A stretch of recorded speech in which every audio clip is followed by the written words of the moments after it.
Olá, graça e paz. Essa é a nossa oitava aula do módulo Escatologia. Na aula passada nós falamos e concluímos sobre o período da grande tribulação. Hoje, na sua apostila, nós vamos repassar, ou melhor, passar pelaquele segundo panorama, que tem um panorama que vai da tribulação para frente, da grande tribulação para frente. E em seguida nós vamos entrar no milênio, permitindo o Senhor, ok? Então vou abrir aqui, compartilhar com você a apostila. Então só um minutinho para eu poder compartilhar com você a apostila. Você já deve estar vendo ela aí na sua tela. Deixa eu colocar ela a tela inteira aqui para facilitar a visualização.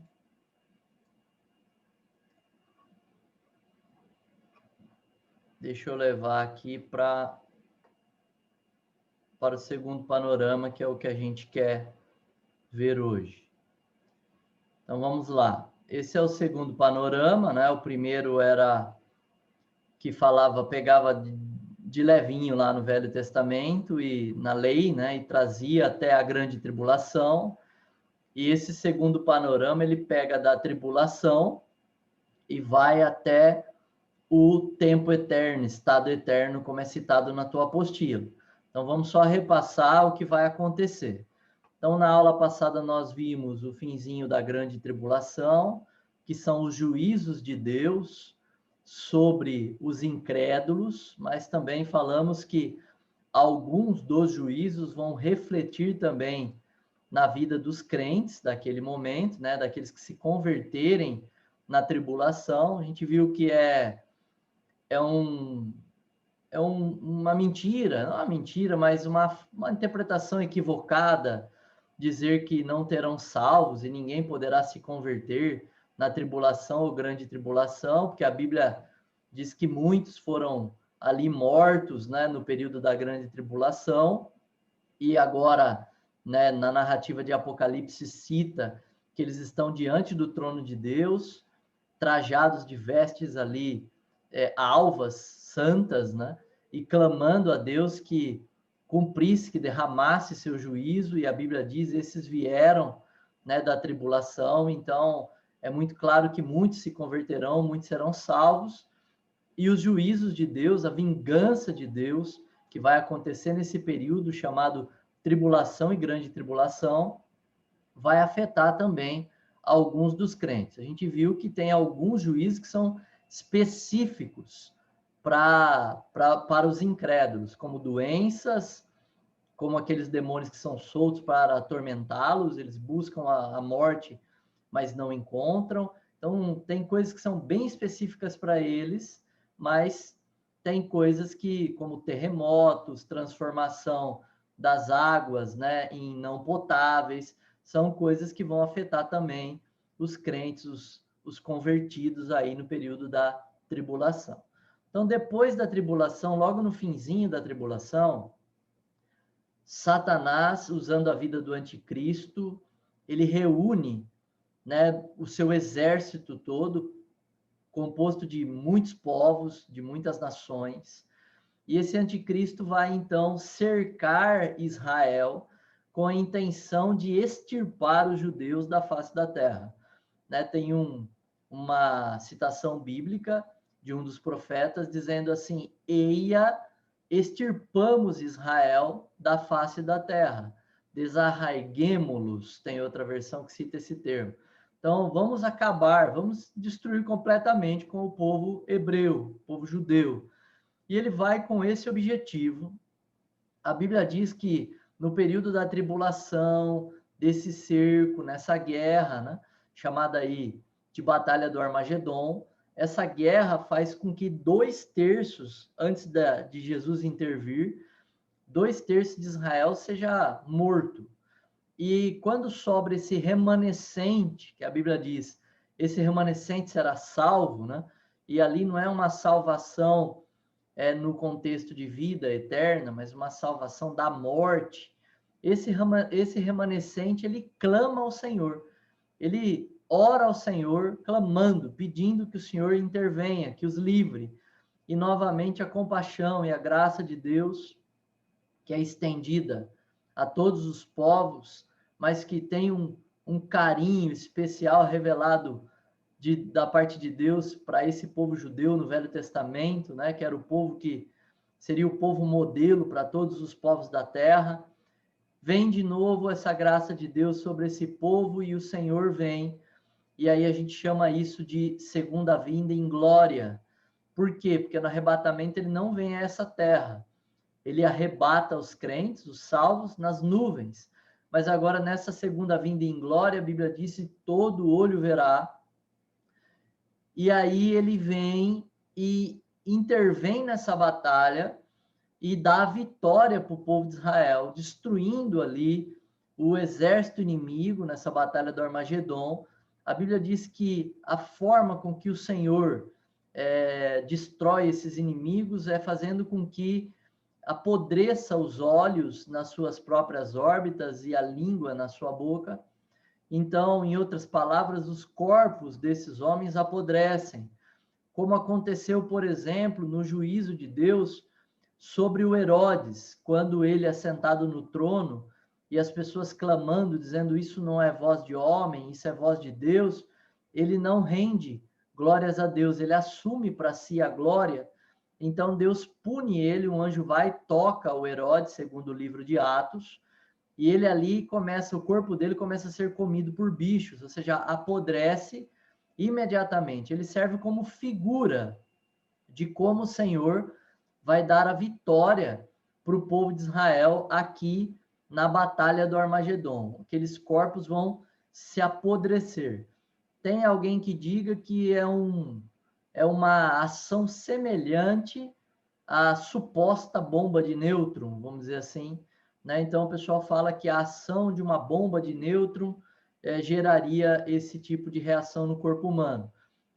Eu não sei sobre a bomba de nêutron, não consigo afirmar com certeza, mas uma coisa eu consigo afirmar com certeza, é uma ação do poder de Deus que faz com que esses homens morram e imediatamente os seus corpos se apodrecem, né? Entram em apodrecimento, ao ponto que também Deus convoca as aves dos céus, né? As aves de rapina, aí, urubus e carniceiras, a virem se alimentar da carne destes homens. Então o Senhor dá a vitória, não é uma batalha que vem todo mundo ali com espada e lança, e um mata o outro, e o crente ali regenerado, porque o Senhor vai vir com seus santos, né? A Bíblia é muito clara, e virá o Senhor com seus santos, profetizou lá o Velho Testamento.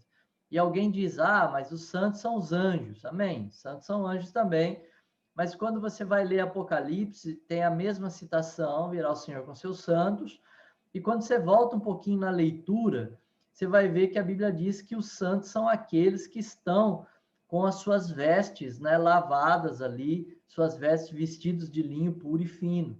Santos são estes. Então, o Senhor virá com seus santos anjos e também com a igreja, com aqueles que foram arrebatados para essa batalha, mas não tem uma batalha física. O Senhor, com o sopro da sua boca, ou seja, por meio da sua palavra, mata todo o exército inimigo e eles morrem da forma que eu já narrei. Terminando essa batalha do Armagedon, com essa ação de Deus, Satanás é preso. E a Bíblia diz que Satanás é preso por 1000 anos.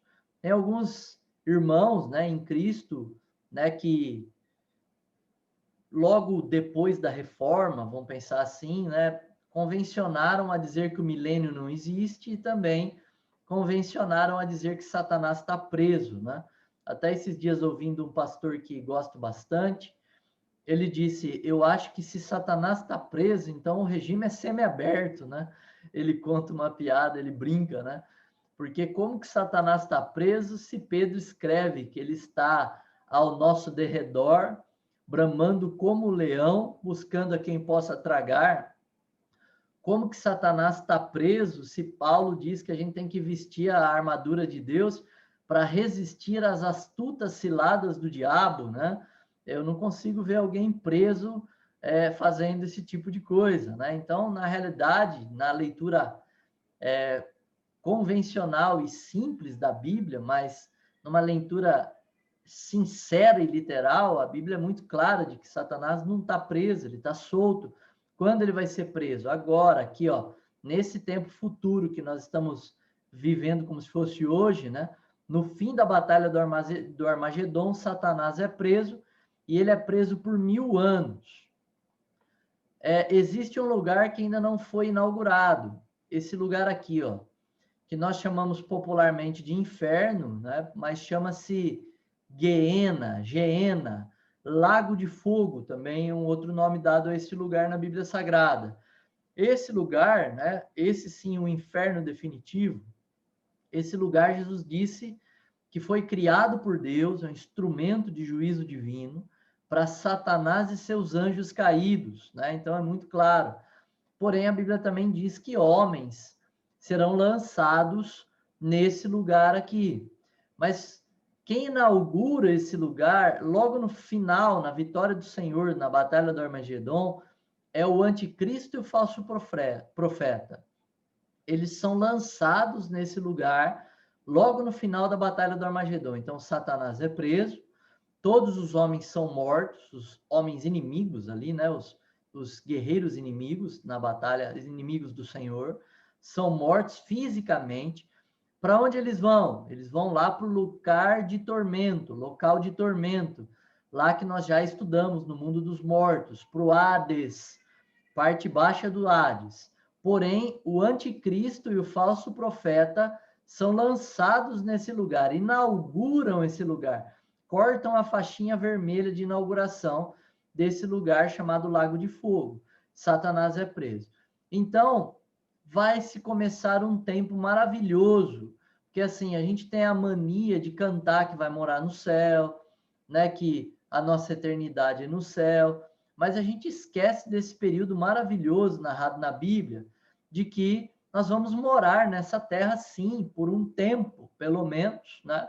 Eu acredito que por toda a eternidade, mas a gente fala mais para frente, mas no mínimo por um tempo chamado de milênio, que a Bíblia, né, não quer trocar a interpretação da palavra, o significado da palavra, e milênio significa 1000 anos, né? 1000 anos de forma literal.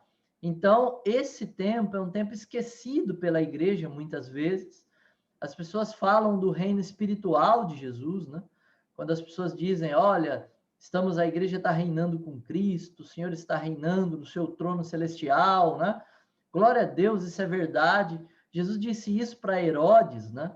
Quando questionado sobre ser ou não o rei dos judeus, ele disse, o meu reino não é deste mundo, né? Só que também, se você continua lendo o texto, ele vai dizer que agora, né? Ou seja, o meu reino não é deste mundo agora. Por que agora? Porque os profetas do Velho Testamento pregaram um reino em que o Senhor se assentaria sobre o trono de Davi. Tem muita gente que diz assim, o milênio, né, ele é simbólico, ele não é verdadeiro, ele não é literal, não é que ele não que corrijo, não que ele não seja verdadeiro, ele não é literal. O milênio começou quando Jesus foi assunto aos céus, ali o Senhor sentou no seu trono para reinar e começou o milênio, ou seja, um milênio de quase 2000 anos já, né? É estranho, né? Um milênio é um milênio, são 1000 anos. Mas assim, é estranho que eles interpretam de forma literal as profecias de Isaías, mas só as que convêm. Porque o profeta Isaías, ele disse, e a virgem conceberá. E ela concebeu, né? Ela deu à luz a um filho, de forma literal. Maria teve Jesus. Também a virgem, o profeta Isaías profetiza, por exemplo, sobre o rei Ciro, que seria levantado, lembra? Ciro, meu pastor, aquele rei medo-persa, que escreveria ali um edito permitindo que o povo de Israel retornasse para Jerusalém após cativeiro babilônico, já tinha acabado o cativeiro babilônico, estava no período medo-persa, ele autoriza o retorno para Jerusalém, para a reconstrução da cidade, construção do templo e tudo mais. Então, e acontece de forma literal. Surge esse homem lá na frente, 150 anos depois, com o nome de Ciro, né? Então, é bem estranho essa profecia ser literal, né? Se cumprir cabalmente e não se cumprir cabalmente, por exemplo, que o Senhor Jesus assumiria um reino literal, né? Reinaria de forma literal sobre seu trono, sobre o trono de Davi. É estranho, só parte não é literal, né? É simbólica. O restante se cumpriu literalmente. Todas as profecias de Isaías, todas que já se cumpriram, foram cabalmente e literalmente cumpridas, assim como o milênio será cabalmente, literalmente cumpridas. Note que os judeus, né, os discípulos judeus, né, que eram os discípulos de Jesus, todos judeus, eles esperavam que o reino fosse físico. Quando Jesus morre, eles ficam frustrados, eles dizem, ops, né, deu ruim. Bebi uma aguinha aqui. Ou seja, deu ruim, né? O Senhor não vai reinar, morreu. Quando ele ressuscita, aí o pessoal se renova nessa esperança, os apóstolos ali, os discípulos, e chega no Senhor e diz: Senhor, é agora. Chegou o tempo do Senhor assumir o seu trono, de vir o reino sobre Israel. E aí Jesus olha para eles e dá uma dura e diz: olha, não compete a vocês saberem com relação aos tempos eternos. Ou seja, isso é uma decisão de Deus. Porém, Jesus não fala para eles: olha, vocês estão equivocados. Até esse pastor que eu vi recentemente, ele brinca com isso. Ele diz assim: olha, vocês deveriam pensar de forma milenista, né? Vocês estão pensando errado. Não, Jesus não diz isso, porque eles estavam certos. Eles só não estavam certos com relação ao tempo do milênio. Agora, o meu reino é espiritual, vamos dizer assim, né? Jesus poderia dizer para eles. Mas virá um tempo que não compete a vocês saberem, faz parte do plano de Deus, em que eu voltarei para reinar. E a segunda vinda de Jesus em glória tem esse objetivo: vencer a batalha do Armagedon e depois reinar nessa terra por 1000 anos. Mas entre o Armagedon e o milênio tem um eventozinho aqui, ó. Deixa eu passar o mouse e a mãozinha aqui para você entender. Esse evento está sendo narrado em Mateus 25. Por quê? Em Mateus 25 narra a separação do bode das ovelhas. Separação do bode das ovelhas. Essa separação ocorre aqui, ó, quando termina a batalha do Armagedon e antes de iniciar o milênio. Por quê? Porque tem pessoas incrédulos que estão vivos aqui. Eles não foi todo mundo da Terra, todos os incrédulos da Terra para a batalha do Armagedon. Não foram, né? Foram para a batalha aqueles que eram participantes de exército, pessoas treinadas e tudo mais. É interessante que Joel, em sua profecia, em uma de suas profecias, ele diz assim, né? Vamos parafrasear, né? Vós exércitos da terra, vinde, venham para a batalha, transformem os seus arados em espadas e em lanças e venham para a batalha, né? Ele convida as pessoas da terra aqui desse período, né? Do período da batalha do Armagedon, a virem contra o Senhor. Mas é uma realidade, né, de que virão pessoas treinadas, pessoas para essa batalha, mas não toda a população dos incrédulos da terra. Então, em Mateus 25, narra, na separação dos bodes e das ovelhas, que os anjos vão fazer uma colheita em toda a terra. Então, eles vão e fazem uma colheita em toda a terra e trazem para diante do Senhor os incrédulos e também trazem ali, né, estão diante do Senhor os justos, os que se converteram, os salvos, que se converteram durante a tribulação e passaram vivos pela tribulação e certamente não foram para a batalha do Armagedon por serem a favor de Israel, por serem sionistas, por serem crentes em Cristo. E aqui a Bíblia diz que Jesus separa o bode das ovelhas, elogia as ovelhas e não elogia os bodes, pelo contrário, diz: vocês não fizeram nada de bom, boas obras nenhuma. E aí lança estes incrédulos, né, lá à morte, no mundo dos mortos novamente, no Hades, naquele local de tormento. mata esses incrédulos, né? Então, todos os incrédulos são punidos com morte física, ao ponto que também as aves dos céus vão comê-los ali, né? Então, essa batalha do Armagedon termina com outro ato de juízo de Deus sobre os incrédulos vivos, né? Sendo eles todos mortos e lançados ali no lugar de tormento, no Hades, local de tormento, né? Para quê? Para aguardar a segunda ressurreição dos mortos, que vai acontecer aqui, ó, no juízo final, no GTB. Então, começa-se o milênio, e o milênio começa só com crentes salvos durante a tribulação, que estão com corpos físicos, ou seja, não foram glorificados, não morreram e não ressuscitaram, não participaram da primeira ressurreição, e eles aqui com seus corpos mortais, né, que passaram, repito, pela tribulação, estão aqui com seus corpos mortais, vão conviver com os salvos que foram arrebatados, com os santos que desceram com o Senhor na sua segunda vida em glória, e vão viver aqui junto com estes homens. Estes homens mortais, eles vão viver muito tempo. Eles viverão como árvores, né? Viverão um período muito longo, né? Tem árvores que vivem aí 100, 120 anos, né? Então, eles vão viver, né, um período muito longo. Tem árvores que vivem, acredito eu, um período até maior que esse, mas não conheço com clareza. Mas 100, 100 e poucos anos é fato. Então, vão viver bastante, né? Vão viver muitos anos. Tem alguns que entendem que vão viver 100, 200, 300 anos. Então, vão viver muito tempo. E os homens que desceram com o Senhor, né, a igreja, esses não podem morrer, estão com seus corpos glorificados e vão reinar com o Senhor. E a Bíblia diz o período, durante 1000 anos, reinarão com o Senhor por 1000 anos. Passado o final do milênio, muitas coisas vão acontecer aqui no milênio, né? Citar algumas coisas. A Bíblia diz que a paz do Senhor, lembra que lá na tribulação, na primeira metade, teve a falsa paz. Agora aqui no milênio, a verdadeira paz, a paz de Cristo, vai reinar nos corações e vai reinar em toda a terra. Ao ponto que essa paz também vai apaziguar o coração dos animais. Ao ponto que até a dieta dos animais vai ser modificada. Ao ponto que o leão, estou falando ao ponto demais, né?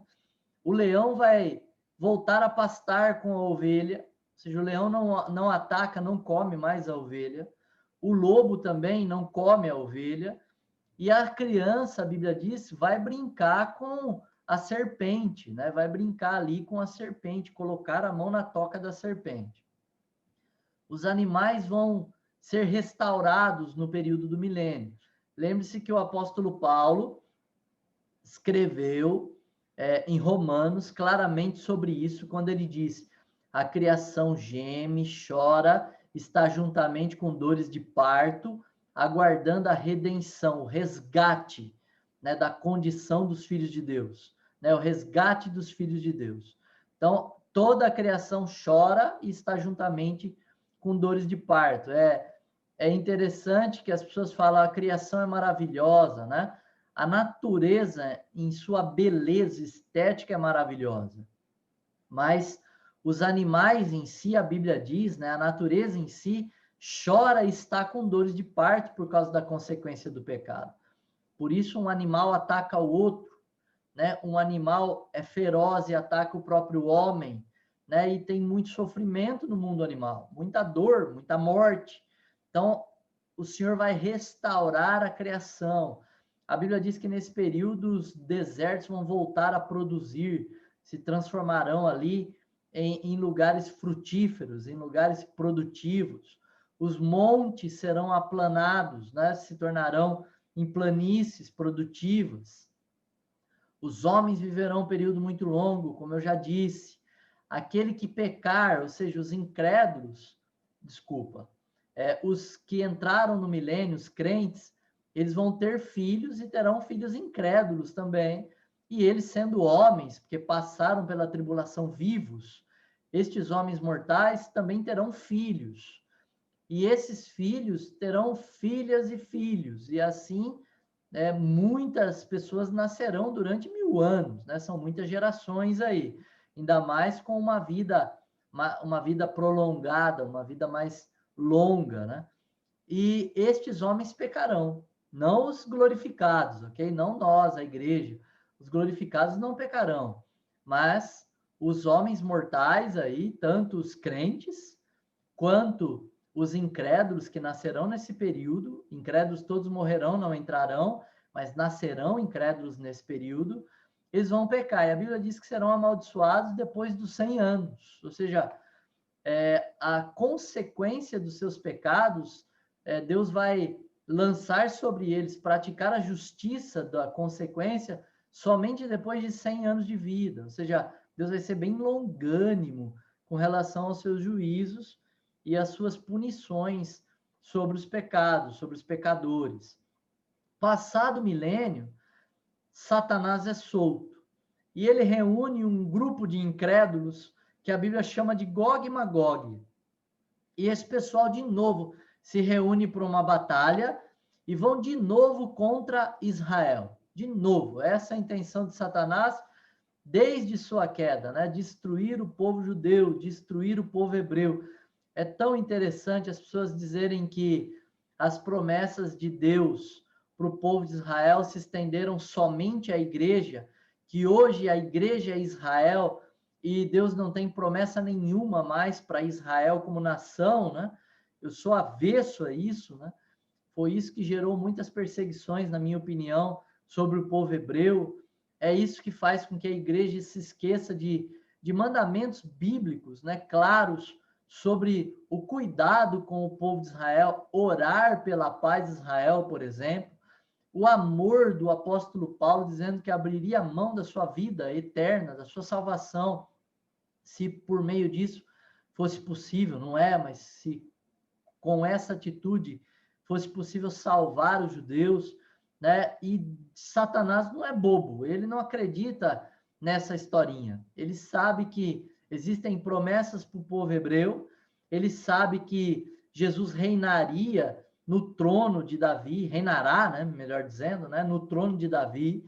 Satanás sabe de todas essas promessas e Satanás quer fazer com que essas promessas não se cumpram, porque daí ele anularia a Bíblia Sagrada. Ao mesmo tempo que ele sabe que não pode ir contra o Senhor, né? Ou melhor, né? Ele tem que estar sujeito àquilo que Deus fala para ele, ou aos limites que Deus impõe para ele. Mas ele é solto, reúne o povo de Gog e Magog, os incrédulos aqui, e vão de novo para cercar Israel e tentar destruir o povo judeu. E aí a Bíblia diz que o Senhor os pune derramando fogo dos céus, né, destruindo a todos ali, consumindo com fogo a todos, e eles são lançados, Satanás é lançado então no lago de fogo, enxofre, no inferno definitivo, e então o Senhor se assenta sobre o seu grande e terrível trono, GTB, grande trono branco. Então o Senhor se assenta sobre o seu grande e terrível trono. A Bíblia chama esse dia, os profetas do Velho Testamento, como o grande e terrível dia do Senhor. E ali vai acontecer a segunda ressurreição dos mortos. Quem vai ressuscitar nesse dia? Somente os incrédulos desde Caim. Então, quais incrédulos? Os que morreram no Velho Testamento, os que morreram durante a tribulação, os que morreram durante a batalha do Armagedon, os que morreram no milênio, os que morreram durante a batalha de Gog e Magog, ou seja, todos os incrédulos, nenhum havia ressuscitado dentre os mortos, nenhum. Eles ressuscitam. Agora, essa segunda ressurreição não dá corpo glorificado, porque é a ressurreição dos incrédulos, eles ressuscitam nos seus próprios corpos mortais, se apresentam diante do trono de Deus, o Senhor vai julgá-los segundo as suas obras, e conforme o volume de más obras serão condenados com mais rigor ou menos rigor, depende do volume de más obras, ali, coisas que fizeram. Ou seja, um pai de família incrédulo, que foi um cara honesto, ele vai receber um rigor de punição muito menor do que um assassino, né? Um assassino em série, por exemplo. Então, aqui cumpre-se também a justiça de Deus no que tange aos seus juízos e a proporção dos seus juízos. Muita gente diz, o camarada fez mal a vida inteira e é salvo, né? Ele é salvo pela graça, se ele se arrepender dos seus pecados, né? O arrependimento é dom de Deus. Ele é salvo pela graça, porém, como ele não fez obra nenhuma lá no tribunal de Cristo, né? Que a gente já falou lá atrás, no tribunal de Cristo ele não recebe galardões, cumpre-se a justiça de Deus. E um cara, mas isso é pai de família, gente boa, tocou a vida direitinho, vai para o inferno junto com o assassino, estuprador, isso não é justo.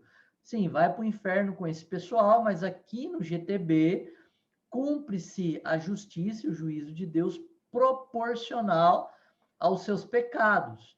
Ele é condenado ao inferno por sua incredulidade, ambos aí, tanto o assassino em série quanto o pai de família honesto.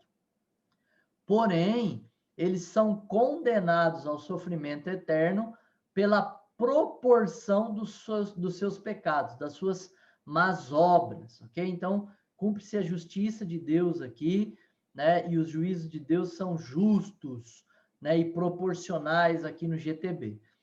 Todos os incrédulos são lançados agora no lago de fogo, desce a nova Jerusalém dos céus e inicia-se o estado eterno, né? A eternidade futura, onde estaremos com o Senhor para sempre.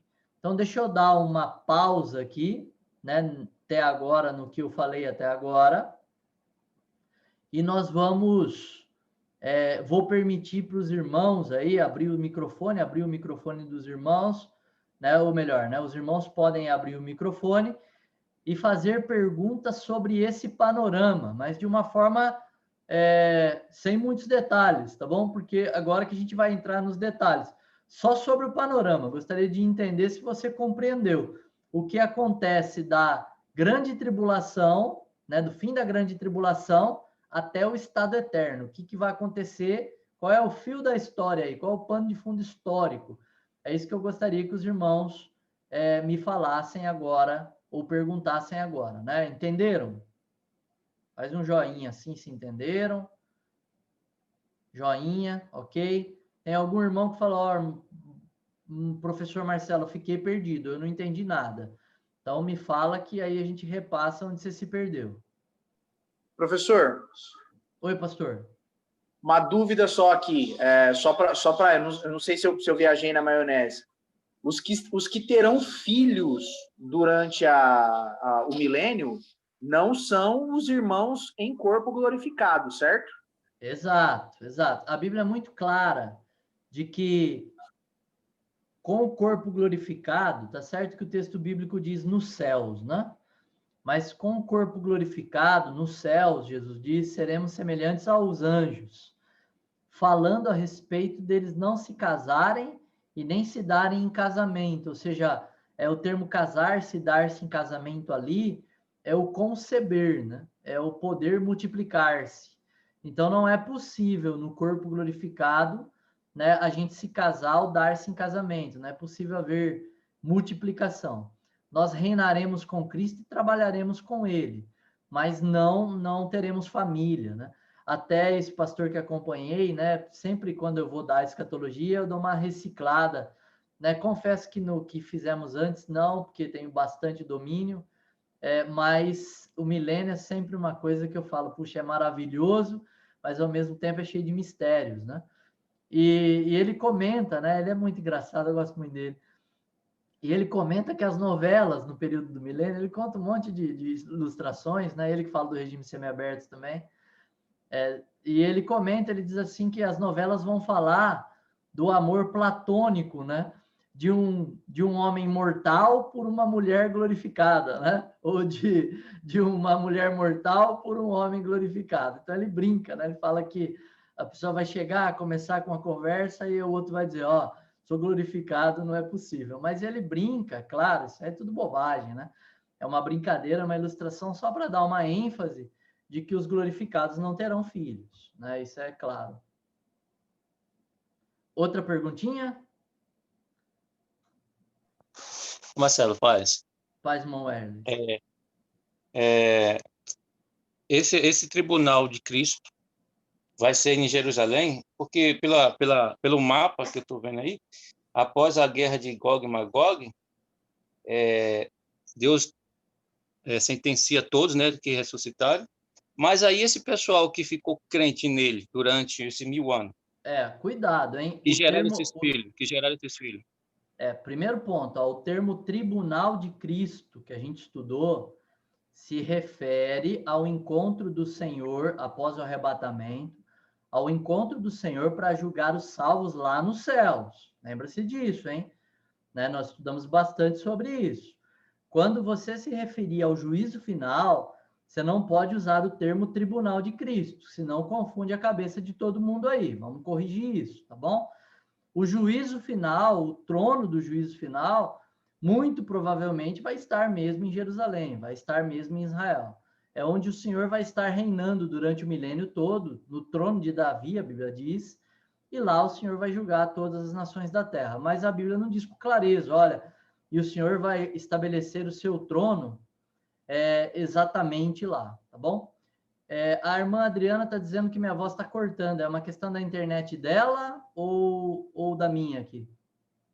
Tá normal para os irmãos?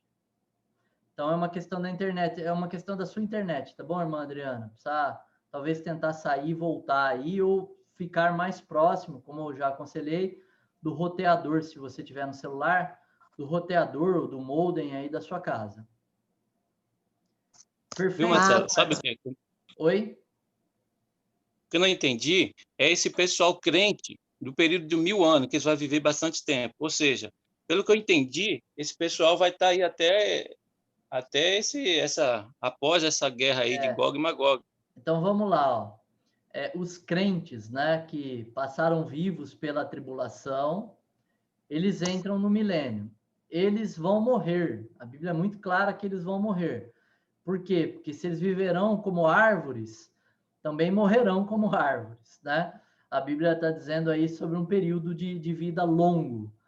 Aí é um mistério muito grande, irmão Werles, o que acontece após a morte destes homens. A Bíblia não diz, a verdade é essa, né? Então, alguns acreditam, né? O meu mentor, vamos chamar assim, que já está na glória, né? O Coronel Eliseu, esse irmão acreditava de que ao morrer, eles já ressuscitariam de imediato, recebendo o corpo glorificado. Né?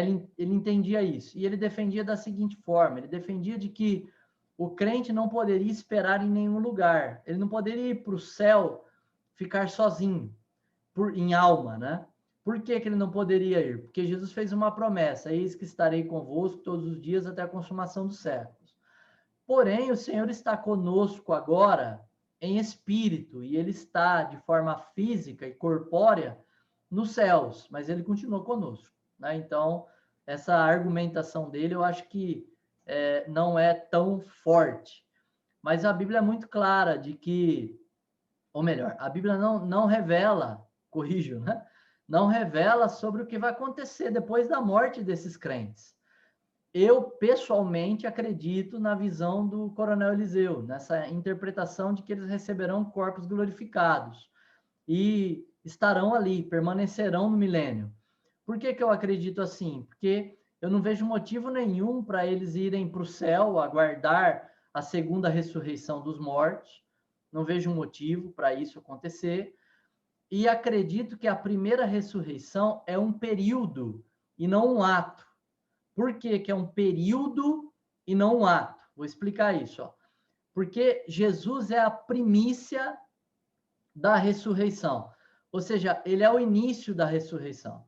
Há também aqueles que acreditam que aqueles que ressuscitaram no dia em que o Senhor, ali no período da morte ou até da ressurreição do Senhor, o texto dos evangelhos é também bem complicado de entender, mas a Bíblia diz que alguns ressuscitaram ali entre morte e ressurreição do Senhor, assumiram seus corpos, saíram dos túmulos e foram vistos pelas pessoas, né? Apareceram em Jerusalém. E tem alguns que acreditam que o Senhor ressuscitou primeiro.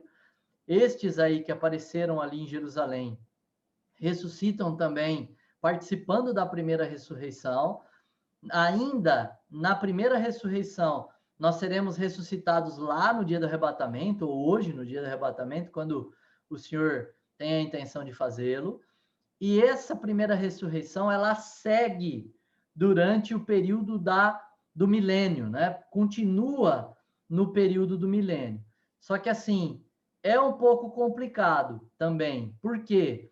Durante a tribulação, é muito claro de que aqueles que morrem durante a tribulação, isso é claro na Bíblia, não assumem corpos glorificados. Eles vão para o céu, e a Bíblia diz, via a alma daqueles que foram decapitados, foram mortos, né, ou decapitados na grande tribulação. Alguns interpretam de que eles assumiram seus corpos glorificados e foram para a glória, né? Mas assim, a Bíblia não diz sobre isso. Então, escatologia tem alguns pontos que são nebulosos, tem alguns pontos que a gente não tem convicção, tem alguns pontos que não tem revelação, mas não só escatologia, tem muitas coisas na Bíblia, na palavra de Deus, são nebulosas, que Deus não revelou. Por isso que a Bíblia diz que as coisas que estão reveladas pertencem aos homens, mas as coisas ocultas, Deuteronômio, né? 29, 29 ou 28, 28? Acho que é 29, 29, diz com clareza que as coisas ocultas pertencem a Deus. Então, essa é uma das coisas ocultas. Também, como vai ser a vida na eternidade futura, a gente não tem quase detalhe nenhum sobre como será a vida na eternidade futura. É uma coisa que também pertence a Deus. O irmão Marcos, acho que fez uma pergunta aqui no chat. Deixa eu olhar o chat aqui. Esses irmãos, então, não irão envelhecer, mesmo aqueles que sobreviveram à batalha, né? Então, vamos lá.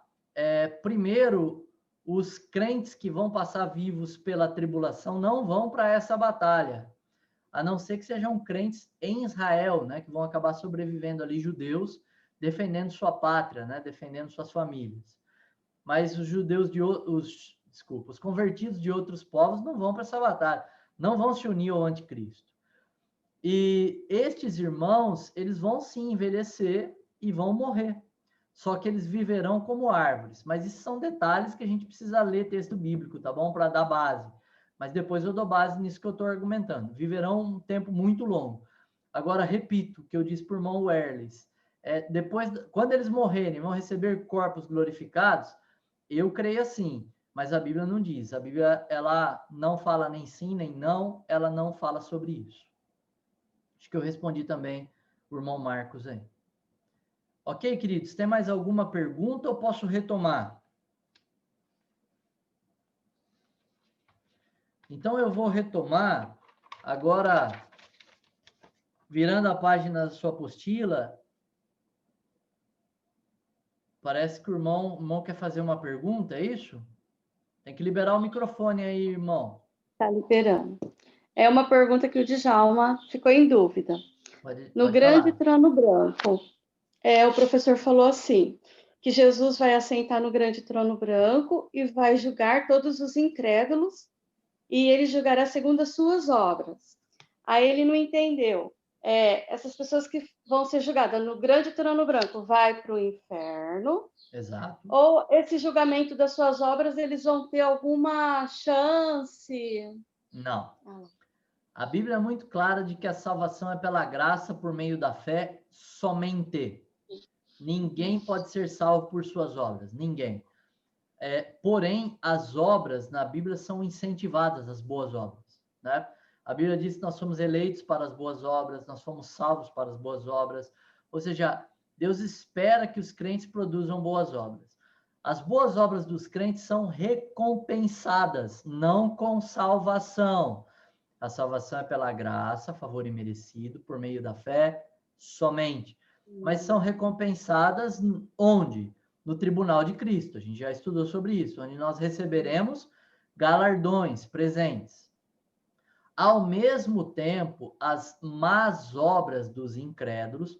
Por que o homem é condenado ao inferno? Porque ele não creu. Jesus é muito claro sobre isso. Ele diz assim, que aquele que não creu, que não crê em mim, já está condenado. Aquele que não crê no unigênito Filho de Deus, já está condenado. Ele não será. Ou seja, as más obras dele, que ele produz aqui, não afetam no seu estado eterno. As más obras que ele, ou melhor, deixa eu corrigir isso. As más obras que ele produz aqui não afetam na decisão de Deus entre não condená-lo ou salvá-lo, de jeito nenhum. Né? O que afeta na decisão de Deus é a sua credulidade ou a sua incredulidade, falando de toda a humanidade. No caso dos incrédulos, eles são condenados, como eu disse, por sua incredulidade. Por isso são chamados de incrédulos. Eles não creem em Jesus para a salvação, não receberam fé para a salvação. Então, por isso eles vão para o inferno. Joia? Por isso que eles aguardam já lá no Hades, no lugar de condenação. Já estão no lugar de tormento. Já estão. Porém, Deus precisa ser justo em condenar cada um dos incrédulos segundo as suas atitudes. Por quê? Porque o homem que foi mau, o homem que foi estuprador em série, o assassino em série, é justo, né, na visão humana e também na visão divina, de que ele receba uma condenação mais severa do que o incrédulo, também incrédulo, porém que foi um pai de família, que pagou as contas em dia, que foi um cara que cuidou bem dos seus filhos, por exemplo. Mas um ateu, alguém que disse, eu não creio em Jesus e nem na Bíblia, a vida é aqui e agora, não tem vida nenhuma após a morte, não estou nem aí com esses crentes, isso é bobagem, é loucura, é história de gibi, né? Eu não creio em nada dessas bobagens, ou seja, ele não é um incrédulo, mas um cara honesto, correto, íntegro.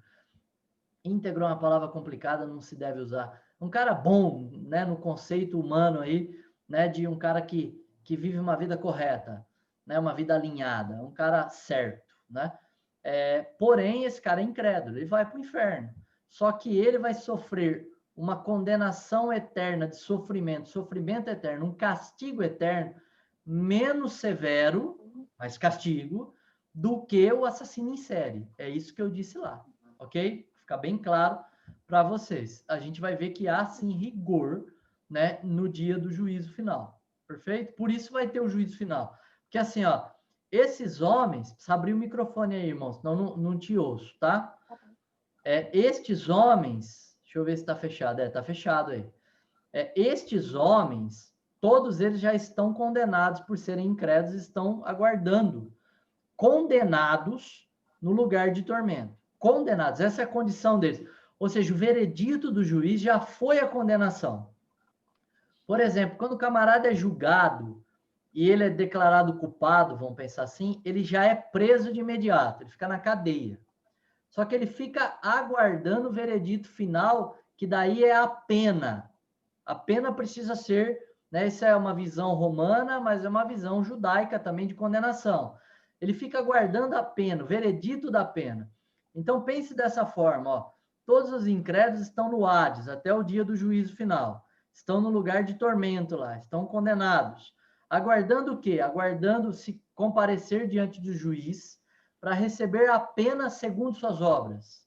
Receber a justa condenação e o justo juízo segundo suas obras. Eles aguardam a pena. Eles aguardam, né, aplicando aí como uma ilustração, eles aguardam saber se vão para uma cadeia terrível ou para uma cadeia menos terrível, vamos dizer assim. Só para os irmãos poderem ilustrando isso e entendendo isso com mais facilidade na mente de vocês, tá bom?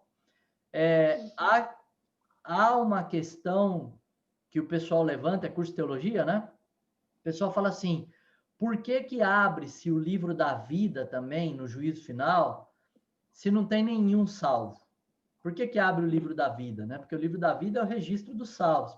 Qual o motivo? A Bíblia diz que abre o livro da vida, mas a Bíblia também diz, todo aquele que não foi achado escrito, com seu nome escrito no livro da vida, antes da fundação do mundo, foi lançado no lago de fogo. Ou seja, o motivo para abrir o livro da vida também era um motivo para atestar que aqueles homens que ali estavam não eram salvos, somente para isso. Não para acrescentar nome no livro da vida, porque esse livro foi escrito antes da fundação do mundo. Se a gente acreditar de que no juízo final vão ter salvos, então o catolicismo estaria certo e o Hades não seria a antessala do inferno, mas sim o purgatório. purgava ali, o cara sofria, purgava os pecados, e aí no juízo final ele podia ir para o céu. A missa de 7º dia estaria certa, todo o processo estaria certo, né? Era uma chance dele melhorar e ser salvo. Mas como a Bíblia não chama de purgatório e não existe purgatório, e a Bíblia diz com clareza, é dado ao homem morrer uma só vez, vindo depois disso o juízo, né? Nós sabemos que não há salvação no tribunal de Cristo. Desculpa, olha eu errando agora, o Erles. Não há salvação no GTB, no juízo final, assim como, né, com clareza, eles serão condenados segundo suas más obras, né? As obras que eles fizeram de mal aí para a sociedade, para os seus familiares e para todo mundo. O que a gente tem que entender é que, assim, o pecado de um homem, ele precisa ser condenado e julgado, porque ele não afeta somente o homem, ele afeta a sua família. Um alcoólatra, né, como a Bíblia chama, um bêbado, ele afeta toda a família. Os filhos sofrem, a mulher sofre, né? O pecado da humanidade, do indivíduo no meio da humanidade, afeta toda a humanidade, né? Um presidente que cometa um pecado na posição de tomar uma decisão como presidente, ela afeta uma nação toda ou várias nações do mundo, depende do poder desse presidente. Então, é muito justo, né, que ele seja julgado também por suas más atitudes. Precisa ser julgado por suas más atitudes para que a justiça de Deus se cumpra na íntegra. Ok? E quando eu digo justiça aí, porque na Bíblia Sagrada tem vários significados para a palavra justiça. Aí eu estou falando de justiça com relação à condenação, justiça com relação a juízo, e não justiça com relação à justificação pela fé, né? Para ficar bem claro aí na cabeça dos irmãos. Perfeito? Tem mais alguma pergunta ou posso retomar?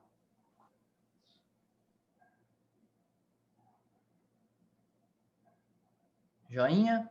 Então, vou retomar, queridos, tá bom? Vou mutar novamente os microfones aqui. E vou retomar lá na sua apostila. Vou compartilhar a tela com vocês. Vou retomar lá na sua apostila, compartilhando a tela com vocês. Vou compartilhar aqui, um minutinho. Pronto. O milênio, né? Então, apesar de que o título da apostila chamar de milênio, nós vamos, ou melhor, né? O estudo aí, as citações começam falando também sobre a vinda, né? A segunda vinda, a batalha do Armagedon tem várias citações, o exército sendo aniquilados, muitas mortes nessa batalha, a besta e o falso profeta serão lançados no lago de fogo. Então, tudo aquilo que eu falei, agora a gente vai dar a base bíblica, perfeito? Então, eu estou nessa página, se você imprimiu a apostila e quer acompanhar ou anotar, vai para essa página, mas a gente vai agora ler as referências, algumas, não todas, dessa página aí da sua apostila, ok?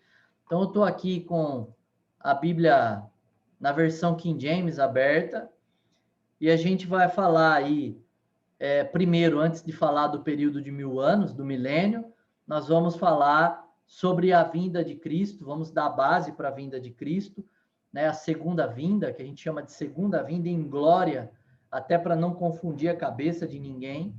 E eu vou ler um texto, dois textos, um texto do Velho Testamento, que está em Zacarias,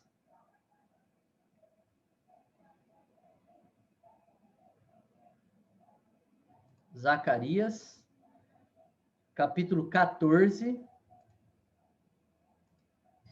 Nós vamos ler o versículo 4 e 5. Diz assim: E os seus pés estarão naquele dia sobre o Monte das Oliveiras. Ou seja, quando o Senhor vir para reinar e para dar a vitória para o povo de Israel na batalha do Armagedon, ele vai pousar, vamos dizer assim, né? Vamos ilustrar assim, sobre o Monte das Oliveiras, que está defronte de Jerusalém para o leste, e o Monte das Oliveiras será fendido ao meio. Então, há uma profecia bem clara aqui em Zacarias, de que quando o Senhor pousar sobre o Monte das Oliveiras, o monte vai fender ao meio, partir ao meio, né? Para o leste, parte para o oeste, e haverá um grande vale, que aqui é o Vale do Armagedon. E metade do monte será removido para o norte, e a outra metade para o sul. Então Jesus vem, parte o monte ao meio, e ali fica diante da planície, né, desse grande vale chamado Armagedon. Então, na sua apostila, cito 5 também. E fugireis para o vale dos montes, porquanto o vale dos montes chegará até Azel. E sim, fugireis assim como fugistes de diante do terremoto nos dias de Uzias, o rei de Judá. E o Senhor, meu Deus, virá, e todos os seus santos contigo, todos os seus santos contigo. Então, quem são esses santos? Os anjos e também a igreja que foi arrebatada estava com eles, com o Senhor nos céus, nos ares. Vamos ler Apocalipse. Apocalipse, capítulo, na sua apostila cita o 1, versículo 7 primeiro. 1:7 diz assim: eis que ele vem com as nuvens, e todo olho há de vê-lo. Ou seja, no arrebatamento ele vem nas nuvens. O apóstolo Paulo fala que a nossa reunião com o Senhor é nos ares, ele vem nas nuvens, e quem vai ver? Vai ver somente os salvos, né? Somente os salvos virão. A gente chama de arrebatamento secreto da igreja, que os nossos irmãos aliancistas são contrários, né? Ficam bravos aí, né? Falam que é história de livrinho, né? É ficção científica. Mas a Bíblia não fala isso. A Bíblia diz que seremos reunidos com o Senhor nos ares e que ele virá nas nuvens. E aqui está dizendo que ele vem com as nuvens, que todo olho há de vê-lo, sem exceção, e também aqueles que o perfuraram. Quem são aqueles que o perfuraram? Né? São os romanos, né? O soldado romano que furou a lateral de Jesus. E todas as famílias da terra se lamentarão por causa dele. Por quê? Porque essa segunda vinda é uma vinda em que todo o povo da terra ali, os incrédulos, estão torcendo para a vitória do anticristo, que o povo judeu é um problema para a terra, né, na visão deles, e ele vem e dá vitória para o povo de Israel, vence, né, os exércitos do anticristo. Lembra que o anticristo vai ser levantado, a Bíblia dá muitas evidências de que ele vai ser levantado do antigo Império Romano, né, que vai se fortalecer, como um urso, que eu disse, né, que sai da hibernação, Império Romano, e todas as famílias da terra vão lamentar, porque não torciam, né, pela vitória do povo de Israel. Mas nós vamos dizer amém, né? Assim seja, né? Que seja assim mesmo. Depois, no versículo 9 ao 11, diz assim: eu, João, que também sou o vosso irmão e companheiro na tribulação e no reino e na paciência de Jesus Cristo, estava na ilha que é chamada Patmos, por causa da palavra de Deus e do testemunho de Jesus Cristo. João aqui diz que estava preso, né? Preso na ilha de Patmos, porque cria na palavra de Deus e pregava o Senhor Jesus Cristo, testemunhava o Senhor. Eu estava no Espírito no dia do Senhor, e vi por trás de mim uma grande voz, como a de uma trombeta. Note que ele diz que estava ali ou com o Espírito Santo, né? O Espírito Santo deu uma visão para ele, talvez seja isso que João está falando, ou em espírito ali, junto com o Espírito Santo, ele esteve em visão no dia do Senhor. Deus pôde levá-lo ali, como se ele tivesse sido levado, como aquela visão que o apóstolo Paulo também não conseguia identificar, se ele tinha simplesmente tido uma visão do terceiro céu ou se ele tinha ido lá. E ele chama o dia aqui que ele está narrando, que é a segunda vinda, como o dia do Senhor, que eu disse que começa no arrebatamento e termina no GTB, como o grande e terrível dia do Senhor. Dizendo: eu sou o alfa e o ômega, o primeiro e o último, e tu vês escreve em um livro, e envia-o às 7 igrejas que estão na Ásia, a Éfeso, e a Esmirna, e a Pérgamo, e a Tiatira. Irmãos, me perdoem. Eu estou lendo Apocalipse 1 e estou falando, puxa vida, por que eu estou lendo isso? Me perdoem, é Atos, tá bom? Me perdoem. Atos. Estou vendo e falei, ué. Atos 1, versículo 9 ao 11. Agora sim, me perdoem. Atos 1, 9 ao 11 diz assim: E falado estas coisas, vendo eles, ele foi levado para cima, e uma nuvem o recebeu, ocultando-o a seus olhos. Jesus aqui sendo assunto aos céus. E enquanto eles olhavam firmemente para o céu, enquanto ele subia, eis que 2 homens, aqui depende da versão, fala 2 varões, né? São anjos, se puseram junto deles com vestiduras brancas, os quais lhe disseram: Homens da Galileia, por que estáis aí parados, olhando para o céu? Esse mesmo Jesus, que dentre vós foi levado para o céu, há de vir da mesma maneira que vistes ir para o céu. Ou seja, Jesus vai vir com seu corpo físico, glorificado, nesse dia em que todo olho verá. E todo mundo, assim como os discípulos viram ele ser assunto aos céus, todo olho há de vê-lo. Lembrando que ele já tinha aqui passado aquele período que foi visto por mais de 500 testemunhas, né? Aqui ele está sendo assunto aos céus para só voltar agora, né, para arrebatar a igreja, em que só a igreja o verá, né, nas nuvens, e em seguida a sua segunda vinda a essa terra, segunda vinda em glória, e com o corpo físico, um corpo glorificado. A letrinha B da sua apostila diz assim: Jesus salva Israel na grande batalha do Armagedon. E a gente vai ler alguns textos também. Zacarias, Velho Testamento, Zacarias, capítulo 12. Zacarias 12, do 1 ao 4 e o 9. O peso da palavra do Senhor sobre Israel. Diz o Senhor: o que estende os céus e o que estabelece o alicerce da terra, e o que forma o espírito do homem dentro dele. Eis que farei de Jerusalém uma taça de tremor para todos os povos ao redor, quando estiverem no cerco contra Judá e contra Jerusalém. E naquele dia farei de Jerusalém uma pedra pesada para todos os povos, e todos os que carregarem serão cortados em pedaços, embora todo o povo da terra se reúna contra ela. Lembre-se, queridos, que Daniel teve uma visão de uma grande rocha, uma pedra pesada, que viria sobre os governos humanos, e que era... Daniel teve uma visão de uma imagem de escultura, né? Uma estátua que formava esses governos humanos, que nos pés da estátua era formado de barro e ferro, né? O ferro ali permeado de barro, e viria uma grande rocha, uma pedra pesada dos céus, o Senhor ali, e arrebentaria, destruiria com os reinos da terra. Naquele dia, diz o Senhor, ferirei de espanto cada cavalo, e de loucura o seu cavaleiro, e abrirei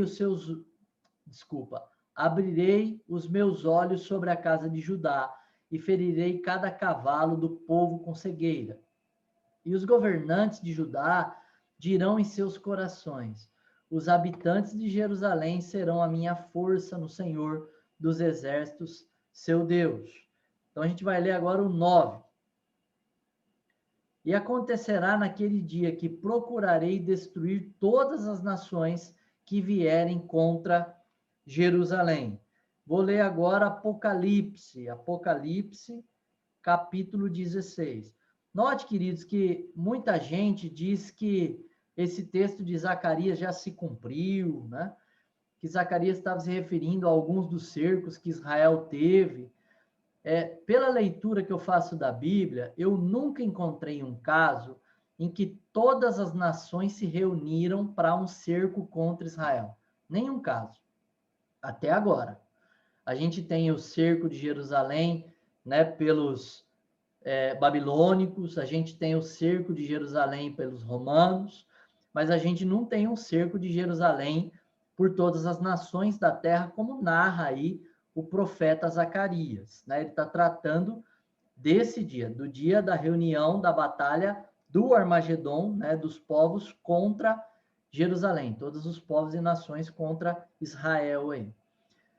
Apocalipse 16, do 13 em diante, diz assim: Eu vi 3 espíritos imundos, semelhantes a rãs, saírem da boca do dragão e da boca da besta e da boca do falso profeta, que Satanás, o anticristo e o falso profeta.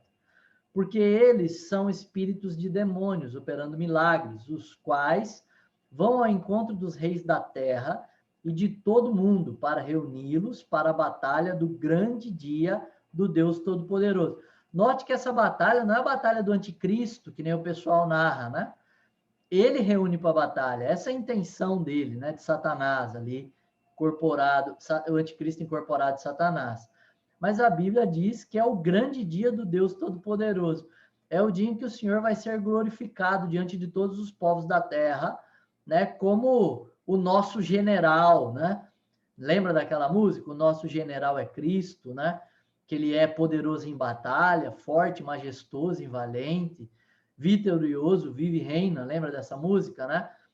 Que ele é temido, né? Que ele é um grande, ele é terrível em batalha, ou seja, o grande dia do Deus Todo-Poderoso, o dia que ele vai ser glorificado por sua batalha, vencendo a sua batalha.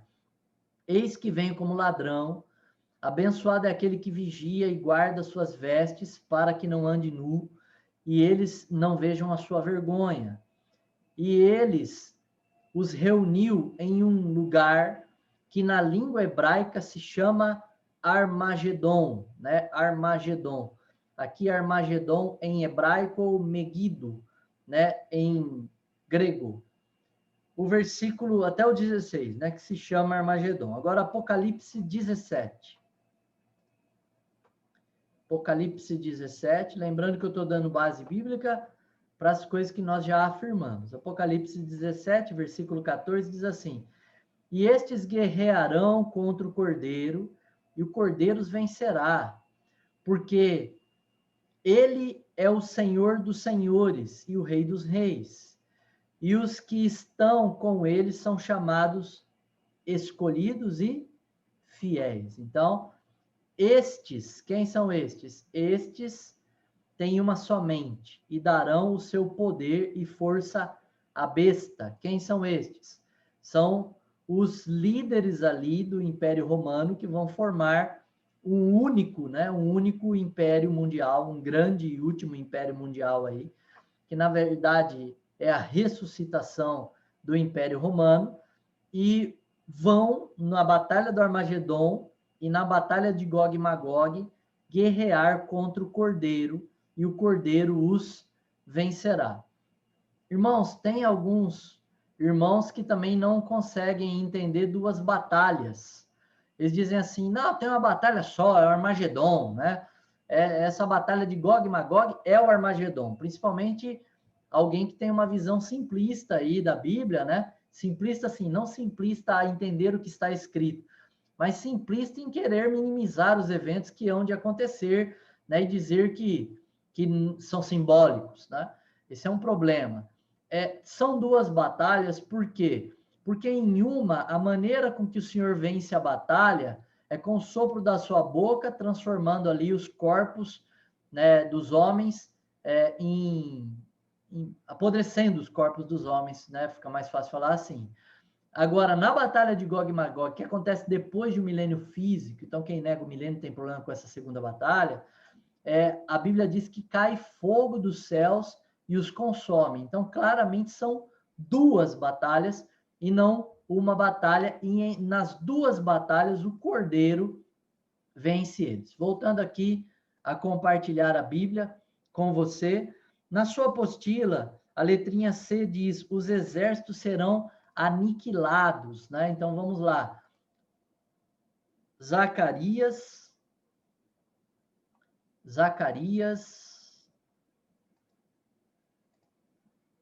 capítulo 14, nós vamos ler o versículo, Zacarias 14, nós vamos ler o versículo 3 e 12 só. Então o Senhor sairá e lutará contra aquelas nações, e ele lutou no dia da batalha. Agora vamos pular para o 12. E esta será a praga com que o Senhor ferirá todos os povos que lutaram contra Jerusalém. A sua carne apodrecerá, enquanto ainda sobre os seus pés, enquanto ainda estiverem sobre os seus pés, ou seja, enquanto estiverem vivos, vai começar a apodrecer as suas carnes, e os olhos apodrecerão nas suas covas, nas suas órbitas, e a língua apodrecerá dentro de suas bocas. Ou seja, vão começar a apodrecer ainda vivos, como aconteceu, repito, com o Herodes. Muitos morrerão nessa batalha do Armagedon, muitos. Quer ver? Ó? Vamos pegar aqui um texto para a gente dar base. Vamos ler Isaías. Salmos, Provérbios, Eclesiastes, Cantares, Isaías, capítulo 66. Opa! Isaías 66, versículo 15 e 16, diz assim: Porquanto eis que o Senhor virá com fogo, e com as suas carruagens como um redemoinho, para executar a sua ira com fúria e a repreensão dele com chamas de fogo. Deixa eu explicar isso aqui. Esse fogo, né, ilustrado aqui, é muito comum relacionado a carruagens na Bíblia Sagrada, né, carruagens celestiais. Lembra, Elias foi arrebatado numa carruagem de fogo. Quando lá Eliseu recebeu o cerco da Síria, ele diz com clareza, né, assírios, ali os sírios, hein? Ou sírios ou assírios. Isso aí você vai conseguir ler lá em 1 Reis 7, 6, 7, 1 Reis. Ele ali naquele cerco, né, em sua casa, ele também diz que quando teve a visão, viu ali que nos montes, né, ao seu derredor, no monte ao seu derredor, estava cheio de carruagens de fogo, representando ali anjos do Senhor, quando ele diz, mais são os que estão conosco, né, que estão em nosso favor, do que aqueles que estão com eles, com o exército inimigo ali, com os sírios, né, ou assírios, precisa confirmar, mas eu acho que são sírios ali, assírios, que estavam cercando ali a casa de Eliseu. Então, aqui o termo vir com fogo, carruagem de fogo e tudo mais, sempre simboliza essas ações celestiais. Porque pelo fogo e pela sua espada, o Senhor pleiteará com toda a carne. Lembrando que também o fogo na Bíblia simboliza juízo, tá? Quando Deus vai punir os incrédulos, a Bíblia diz que batiza no fogo. Quando, ou seja, lá no juízo final, quando o Senhor pegar os incrédulos e lançar no lago de fogo, ele batiza com fogo. Tem que tomar cuidado que os pentecostais, alguns, né, não todos, mas alguns interpretam muito errado lá, né? E o Senhor separará, né, o joio do trigo, o Senhor separará ali o trigo da palha, né? Então, o contexto é um momento de separação em crentes e descrentes, não é Deus abençoando os crentes. E aí, sim, este batizará com água e com fogo, né? A água ali, né, vamos parafrasear assim, né? Ou melhor, com o espírito com fogo, que com água. Com espírito com fogo. Com espírito, que é o batismo de mergulhar o espírito dentro do crente, ou seja, salvar o crente, e com fogo, que é o batismo da punição, do juízo, né? Que vai acontecer lá no juízo final. Nesse dia, no juízo final, os incrédulos serão batizados no fogo. Então, fogo sempre simbolizando juízo, né? Ato de purificação da terra também, ou purificação do próprio crente ali, como a figura do ourives, Deus sendo o ourives, que purifica o crente por sofrimento, juízo de novo, para santificar a vida do crente. Então, porque eis que o Senhor virá com fogo, como juízo aqui, e com suas carruagens, como um redemoinho, para executar a sua ira com fúria e a repreensão dele e com chamas de fogo. Ou seja, tudo aqui fogo, fogo, fogo, fogo, fogo, simbolizando seu juízo.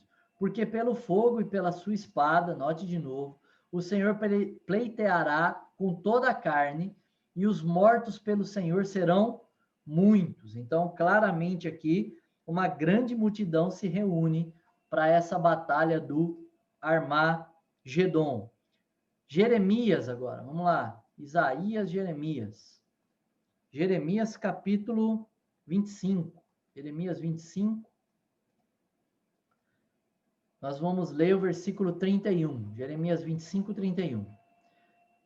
Diz assim, um barulho, Jeremias 25, 31, tá certo.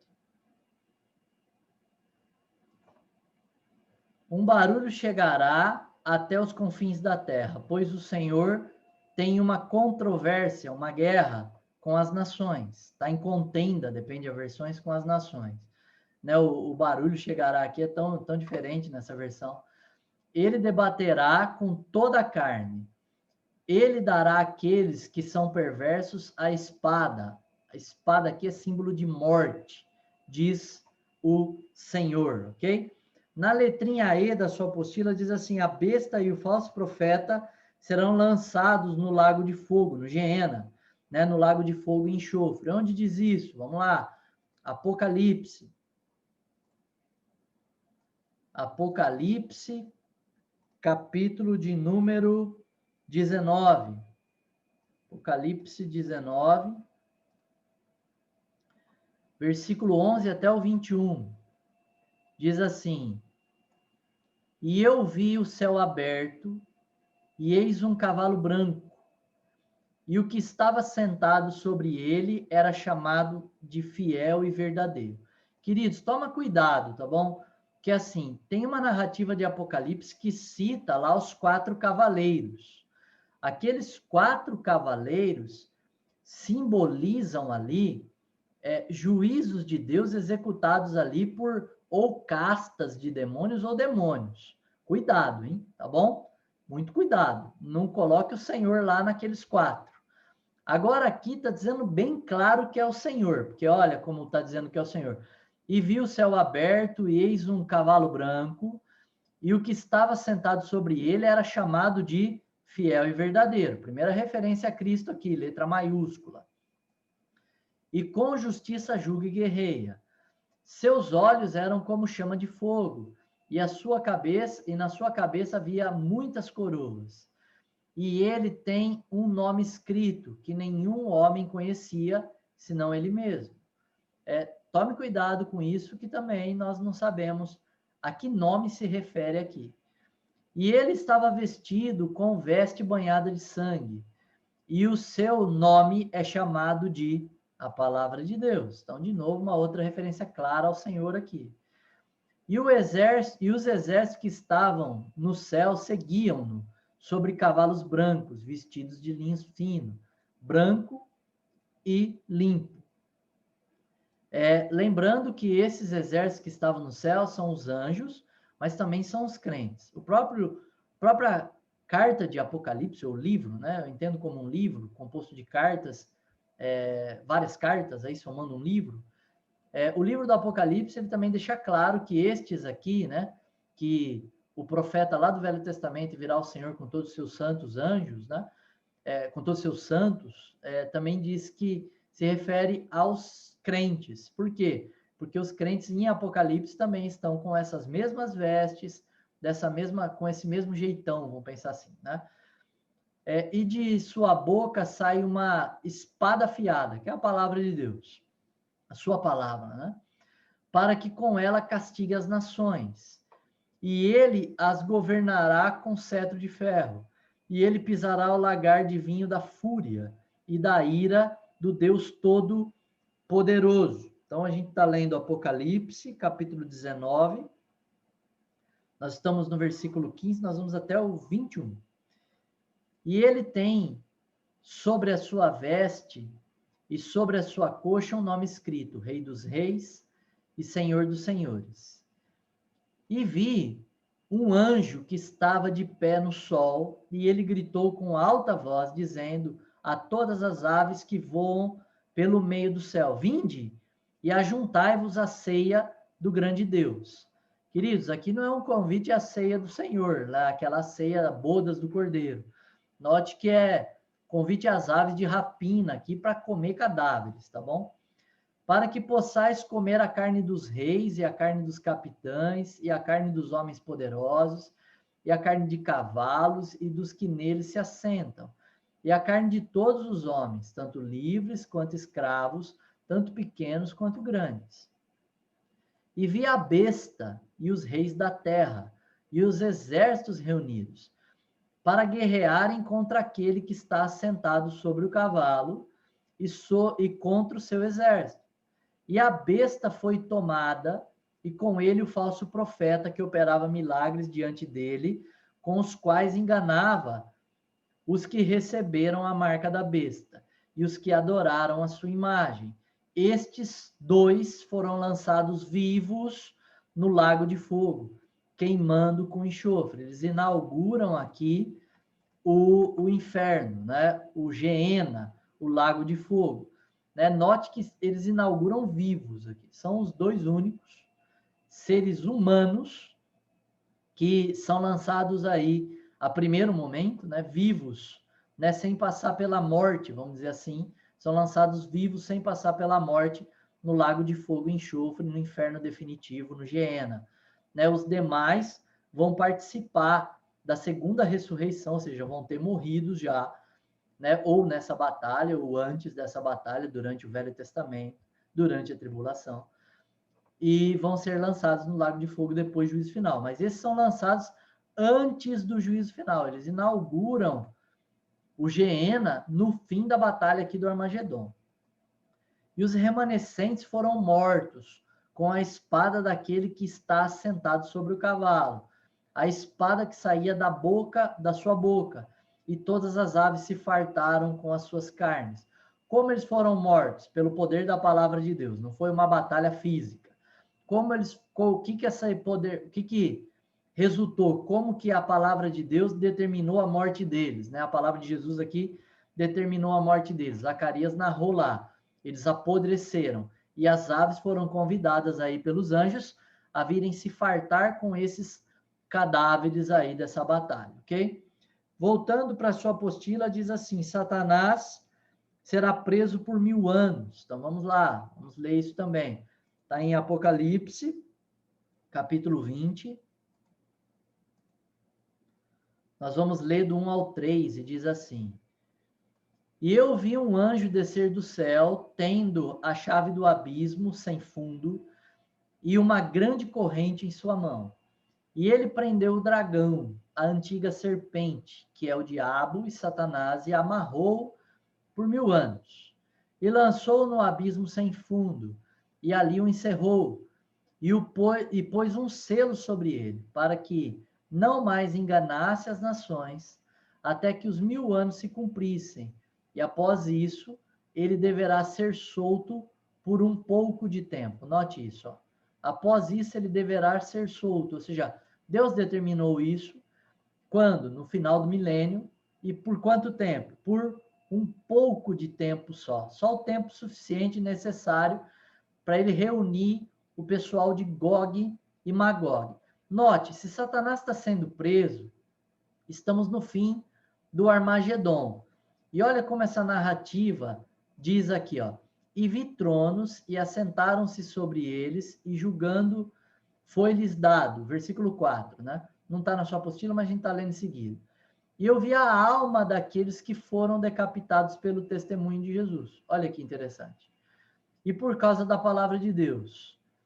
E que não haviam adorado a besta, e nem a sua imagem, e nem haviam recebido sua marca, e em suas testas ou em suas mãos. E eles viveram, e olha aqui, ó, e reinaram com Cristo durante 1000 anos. Então, bem claro aí, que no fim da batalha, João diz, aqueles que eu vi a alma, estavam lá no céu, diante do trono, eles agora viveram, né? Ou seja, ressuscitaram dentre os mortos, e eles também estão reinando com Cristo, né?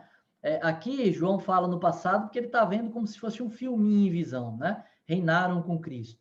Mas ele está falando do futuro, reinarão com Cristo. Ainda uma milenista aqui, ele não pode dizer que aí é passado, ó, reinaram, porque ainda uma milenista vai dizer que estamos reinando com Cristo. Então, não se refere ao amilenismo, nem dá força para o amilenismo, porque teria que ser no presente aí, reinam com Cristo.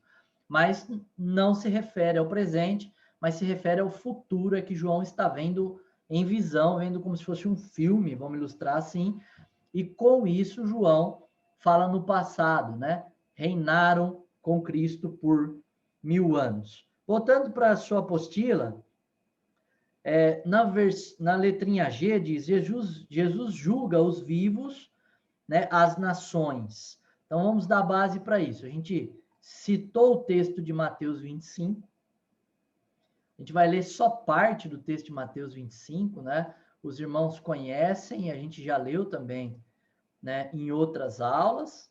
Então, nós vamos ler só o finzinho de Mateus 25, 32 e 33.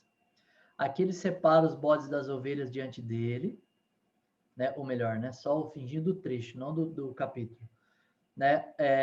Ele separa o bode das ovelhas diante dele, e ele também diz para os bodes ali, né, e para as ovelhas, claramente, né, ele convida as ovelhas para entrarem no reino, ou seja, antes do milênio, vinde benditos, possuí o reino preparado para vocês antes da fundação do mundo, né, vamos ilustrar assim a fala de Jesus, né, estou juntando textos aí, e ele também dá o veredito para aqueles que estão vivos, né, para os incrédulos ali, os bodes ali. Então vamos ler aqui, ó, Mateus 25, do 32 em diante. Quando o Filho do Homem vier em sua glória, do 31 em diante, desculpa. Quando o Filho do Homem vier em sua glória, e todos seus santos anjos com ele, então ele se assentará no trono da glória. E diante dele serão reunidas todas as nações, e ele separará uma das outras, como o pastor separa as ovelhas dos bodes. E ele colocará as ovelhas à sua mão direita, mas os bodes à sua mão esquerda, né? E aí ele diz assim, ó, no 34, né? Na sua apostila não cito o 34, que pena, acho que vale a pena acrescentar. Então o rei dirá aos que estiverem à sua direita, vinde, benditos do meu Pai, herdai o reino que vos está preparado desde a fundação do mundo. Ou seja, esse reino, o milênio, ele está preparado para nós, os salvos, desde a fundação do mundo, para os eleitos, desde a fundação do mundo. É uma promessa de Deus ao povo de Israel, de que o trono de Davi seria suscitado eternamente, e que um rei viria sobre o trono de Davi, descendente de Isaque, e se assentaria, descendente da tribo de Judá, e se assentaria no trono de Davi eternamente. E de forma física o Senhor reinará, como profetiza Isaías, como profetizou Isaías. Então ele agora terminou a batalha do Armagedon, separou o bode das ovelhas, convidou os benditos, as ovelhas, para entrarem no reino que estava preparado para eles, porém condena os incrédulos aqui à morte, né? A morte física, e também já fala claramente do que aconteceria com eles eternamente. Ó, versículo 46. Qual é o futuro eterno dos bodes? E irão estes para o castigo eterno, mas os justos para a vida eterna. Então, ele determina aqui claramente a condenação dos bodes, porém, convida as ovelhas, separa os bodes das ovelhas e convida as ovelhas para entrarem e herdarem o reino de Deus. Ezequiel também, capítulo 20, Ezequiel, Daniel, vou voltar aqui que é mais fácil. Nessa Bíblia aqui é bem complicado para mim achar os livros. porque estão numa ordem aí bíblica correta, mas não tem o livro Bíblia. Ezequiel 20,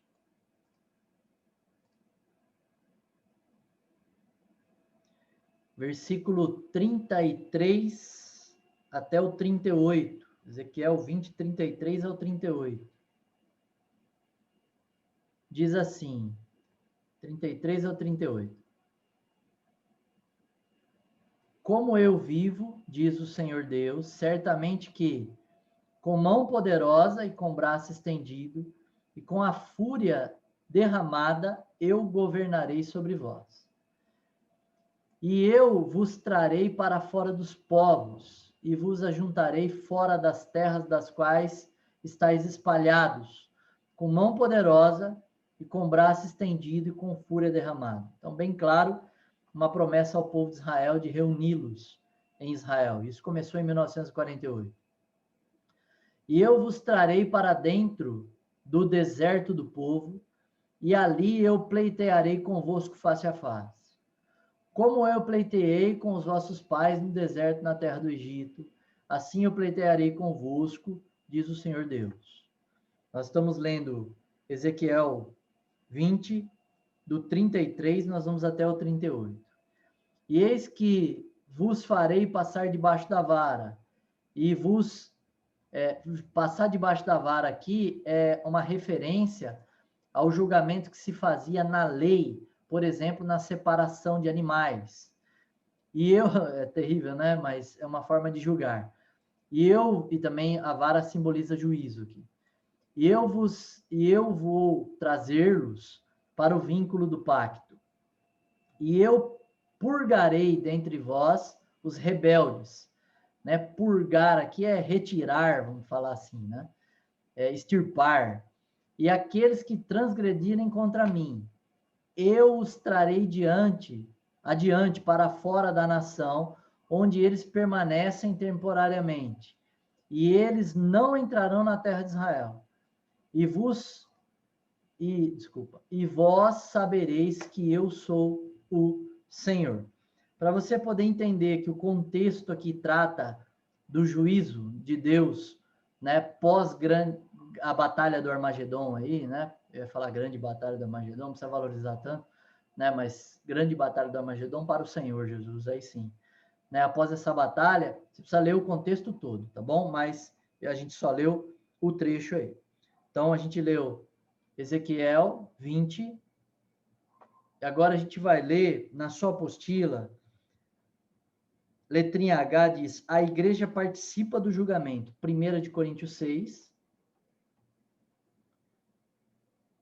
1 de Coríntios, capítulo 6.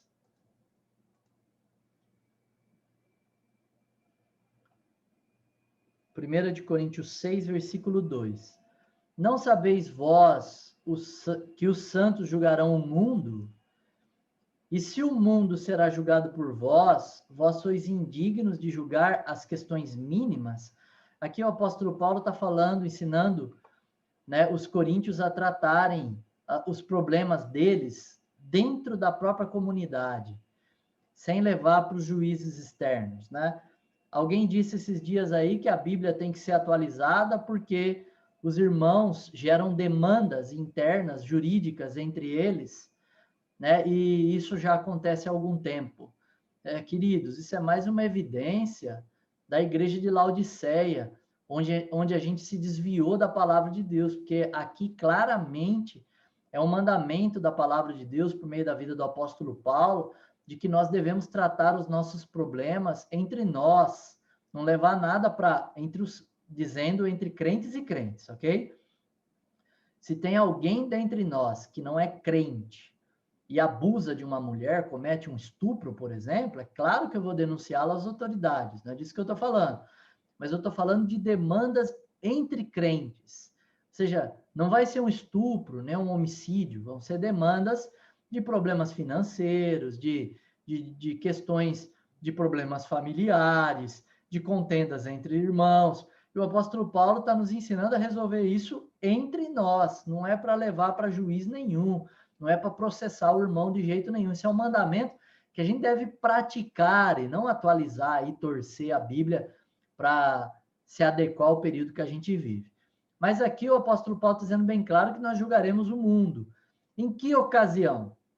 Eu acredito que em 2 ocasiões, mas tem quem defenda que somente uma. Eu acredito que tanto na separação do bode e das ovelhas, trabalhando com o Senhor, quanto antes do milênio, ok? Quanto também lá no juízo final. Acredito que nós trabalharemos em ambos os julgamentos, mas tem aqueles que acreditam que só em um, só lá no juízo final, e acredito que essa citação do apóstolo Paulo se refira somente ao juízo final. Pois bem, você pode acreditar em qualquer uma delas, tranquilo, que eu não vou ter problema com você, você só não pode acreditar de que nós não trabalharemos com o Senhor para julgar, porque aqui o apóstolo Paulo está dizendo isso bem claro. Os 12 apóstolos julgarão as 12 tribos de Israel. Mateus 19, 28. Vamos lá. Mateus 19, versículo 28. Essa questão dos 12 apóstolos julgando também cabe a interpretação dupla aí. Se vai julgar no juízo final e também na separação dos bodes e das ovelhas, ou só no juízo final. E Jesus disse-lhes, em verdade vos digo que me seguistes, que na regeneração, quando o Filho do Homem se assentar no trono da sua glória, olha aí, para mim isso é claro de que é na separação do bode das ovelhas, tá bom? Na regeneração, ou seja, no momento em que a gente vai estar ali com o corpo glorificado, quando o Filho do Homem se assentar no trono da sua glória, se refere à sua segunda vinda em glória para reinar, também vos assentareis sobre 12 tronos, para julgar as 12 tribos de Israel. Então, os judeus, apóstolos, né? Os 12 apóstolos por serem judeus. Aqui a gente tem aquela discussão, aquela velha discussão sobre os 12 tronos vão ser ocupados, 12º por Matias ou por Paulo. Eu acredito que por Paulo, que Matias foi escolhido pelos judeus, pelos apóstolos judeus, é claro, mas pelos apóstolos de forma precipitada, era para eles aguardarem serem revestidos do Espírito Santo e não tomarem nenhuma decisão. Mas também é interessante como Pedro ali se lembra de um texto, né? Aquilo parece ser uma ação do Espírito Santo, mas ainda o julgo como uma decisão precipitada. Não era para eles fazerem nada, tão somente aguardar em Jerusalém. Eu acredito que esse 12º trono aí é do apóstolo Paulo, mas os 12 apóstolos vão julgar as 12 tribos de Israel na separação dos bodes e das ovelhas. A partir daí, queridos, começa então o milênio. Houve esse juízo, os incrédulos são mortos, os salvos ali são convidados a entrar no milênio, né? Lembrando, só os incrédulos são julgados na separação dos bodes das ovelhas, são mortos, e em seguida começa-se o milênio com as ovelhas, com os salvos. Quem é esse grupo? Os salvos que vieram com o Senhor, que desceram com o Senhor, né, para a batalha do Armagedon e para estar com ele durante o milênio, que trabalharam com ele na separação do bode das ovelhas, e também os salvos, que passaram vivos pela tribulação. Esses 2 grupos somados entram e começam o milênio. Agora eu quero dar uma base bíblica aí sobre o milênio, coisas que vão acontecer no milênio, ok? Não vou não. Né? 10h56, eu vou deixar isso para a próxima aula. Então, deixa eu voltar aqui. Encerramos aqui, então, a nossa